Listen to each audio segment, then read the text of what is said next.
Periodic table explore সিরিজের আজকের পর্বে আমরা জানব নাইট্রোজেন সম্পর্কে। পৃথিবীর বায়ুমণ্ডলের প্রায় 78% নাইট্রোজেন গ্যাস, অর্থাৎ আমরা পৃথিবীতে নাইট্রোজেনের সাগরে ডুবে আছি। নাইট্রোজেনের অণুতে দুটি নাইট্রোজেন পরমাণু তিনটি বন্ধনের মাধ্যমে যুক্ত থাকে, তাই নাইট্রোজেন অত্যন্ত স্টেবল হয় এবং খুবই কম রিয়্যাক্ট করে। এই কারণে চিপসের প্যাকেটে নাইট্রোজেন গ্যাস ভর্তি করা হয়।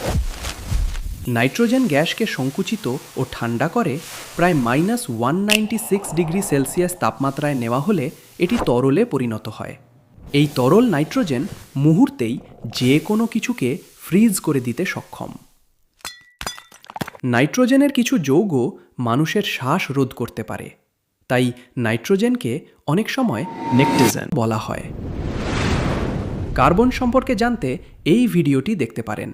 ভিডিও ভালো লাগলে কসমোটেলের সাথে যুক্ত থাকার অনুরোধ রইল।